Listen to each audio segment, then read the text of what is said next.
Greetings prayers, FiOth here, and today we were finally blessed with a big update, the GG update as it was called, for Witchfire.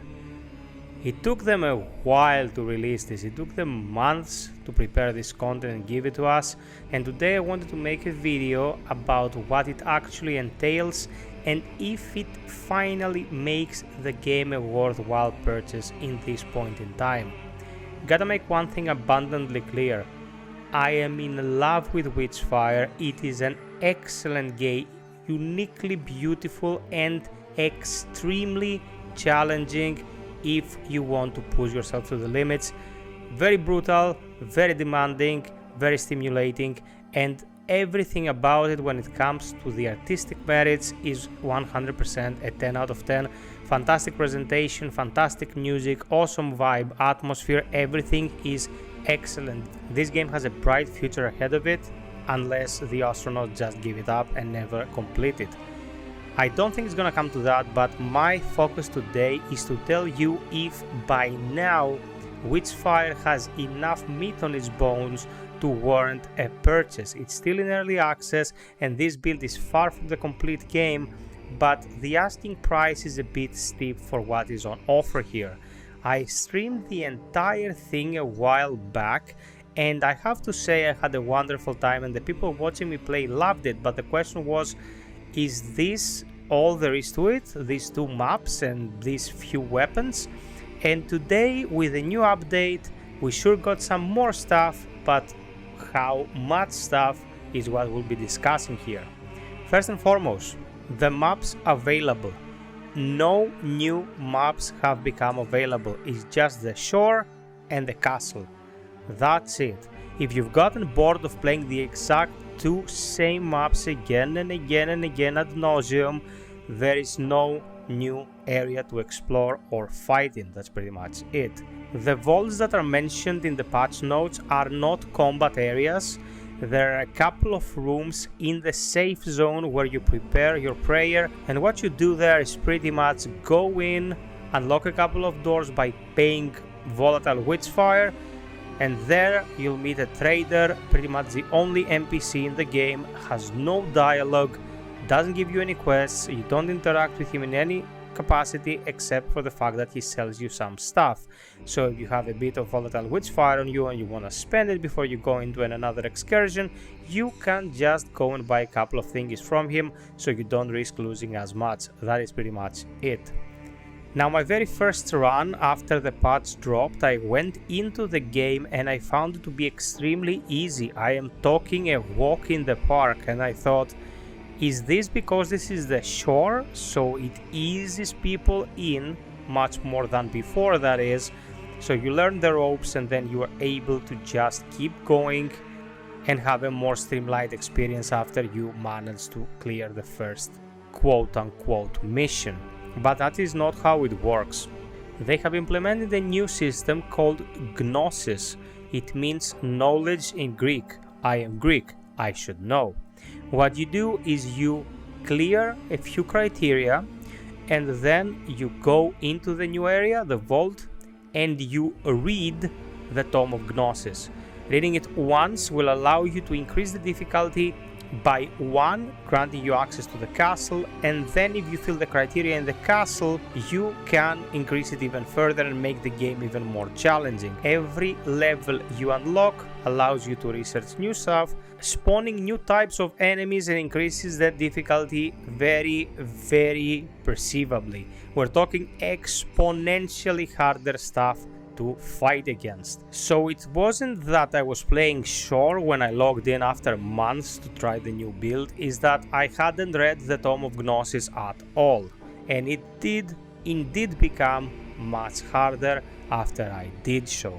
This is a good system because you can at will increase the difficulty of the game and not overreaching with this system. Playing safe allows you to farm at a pace that you can manage, and then you can go read more of the tome and make the game more rewarding but also much more challenging.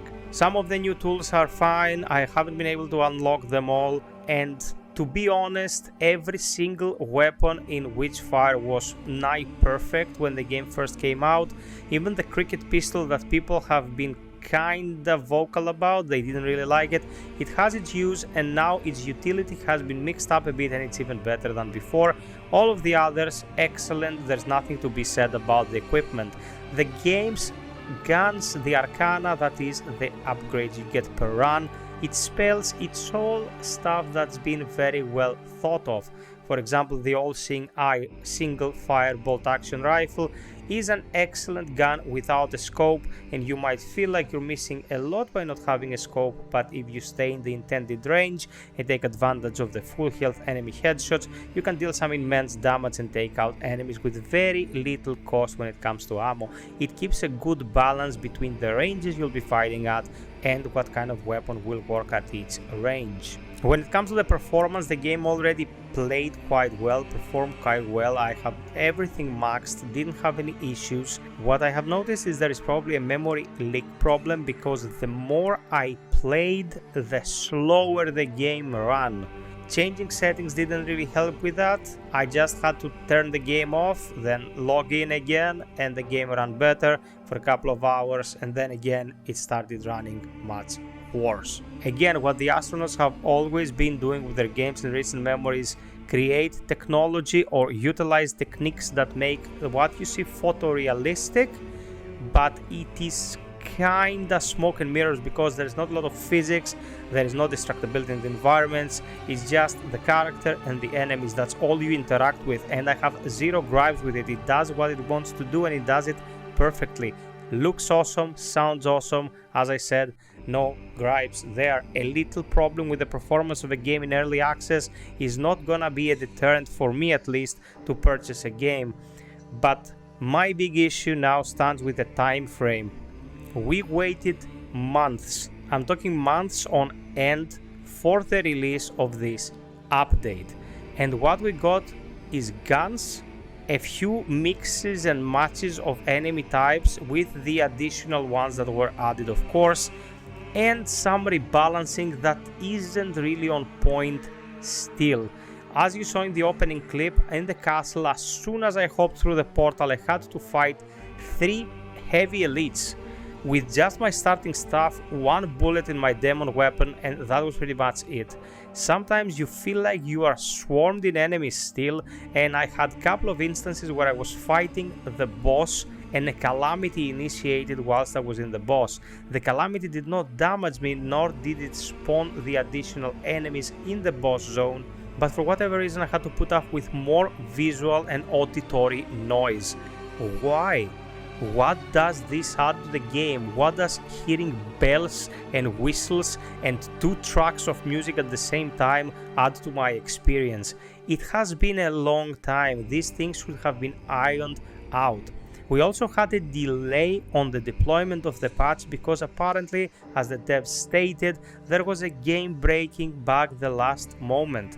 Guys, you're taking it way too easy with the timetable here. What was your playtest for you to have to deal with that bug on the day of the patch's release? And this brings me to the biggest issue with Witchfire at the moment. When is the next substantial update coming? Where is a new map coming? Where is a new boss fight coming? We have 2 areas to play with and a new room in the monastery. That is it. They made some quality of life changes that I'm not sure I'm behind. Like, for example, your research right now in the workshop always costs gold, not just speeding it up, but even initiating it costs gold, and it costs a lot of gold. So I am not exactly sure that every single time I am out there risking my life, something's being cooked back at home, because I might have not had the gold to get it cooking. It's all kinda artificial just to slow you down and not allow you to just hop in and out of missions completing our research, because I think they just wanna stall us so we don't clear all the content and get all the research done, and we start moaning about more content again. But guess what? This was sold for 40 euros. Games like Helldivers 2, that is pretty much the biggest hit of 2024 so far, went for 40 euros, and people have synced hundreds of hours in that game. Albeit the quality of the presentation is not the same, but it gives you stuff to do at least for 60-70 hours. There's no way you can get 70 hours out of Witchfire at the moment. You can't get 30 hours out of it, you can't get 20 hours out of it. And the quality is here, but it is extremely repetitive. 2 biomes are not enough to keep a person invested for longer periods of time. And with the track record of the astronauts right now, we have no idea when we will actually get content again. And what kind of content we'll be getting. Without new areas to fight in, there is no much incentive to play right now. So if you want my personal opinion, wait a bit until you can get it at the price drop, or wait until we finally get a build that provides more than what's on offer right now. As it stands, Witchfire is a game with extremely strong bones. It can become a masterpiece in due time. It is excellent at what it does. The stress-inducing, super precise, movement-based shooting that it brings to the table, coupled with the atmosphere, the themes, and the presentation is top-notch. There just isn't enough game here yet. And when you're trying to enjoy something, it has to be available in the first place to be enjoyed. Thank you for watching. I am tagging my first stream of Witchfire right here. If this video gets traction, I will be making more stuff about Witchfire. Subscribe, like, hit the notification bell, and until next time, be well, stay frosty, and always strive for perfection. Cheers!